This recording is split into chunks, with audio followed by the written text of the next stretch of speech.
Hello, hi అన్న, good morning. Bitch Naik అన్నగారు, నమస్తే అన్నగారు. మాది జోగులాంబ గద్వాల డిస్టిక్, రాజోలి మండలం, రాజోలి విలేజు. నా పేరు వచ్చేసి తెలుగు రవి. నేను ఒక 5 ఎకరాలు పత్తి సాగు చేయడం జరిగింది. ఈ సంవత్సరము బిచ్ నాయక్ అన్నగారు చెప్పినట్లనే ఫాలో అవుదామును అనుకుంటున్నాను. మొదటి రౌండు అన్న వచ్చేసి ఈ మోనో ఆస్పేటు కొట్టమని చెప్పిండు. రెండో రౌండు లైకా అనే మందు కొట్టమని చెప్పిండు. ఈ లైకా అనే మందు స్ప్రే చేసినక్కడ ముడత అనేది నీట్గా అయ్యి పచ్చదోమ కానీ, తెల్లదోమ కానీ, ఈ ఎర్ర నల్లి కానీ నీట్గా అయ్యి చాలా మంచి మార్పు అనేది రావడం జరిగిందన్న. సైడ్ బ్రాంచెస్ కూడా మంచిగా వస్తుందన్న.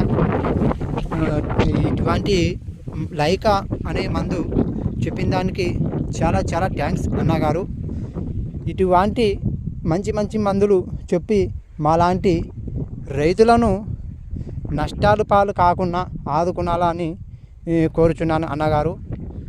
అట్లాగే ఈ లైకా అనే మందు లాగానే ఎర్ర పురుగు అనే మందును కూడా లైకా లాగా మంచి రిజల్ట్ ఉన్న మందు చెప్పినా అనుకో, ఈ పత్తి అనేది మంచి దిగుబడి వచ్చే అవకాశం ఉందన్న. ఈ సస్యశ్యామలంగా పండుతుందన్న అది పత్తి. ఎర్ర పురుగు అనేది ఉండకూడదు అన్న. ఎర్ర పురుగు ఒకటి బెడద తప్పిందంటే నీకు చేతులెత్తి మొక్కినట్టేనన్నా, తిరగలేదు.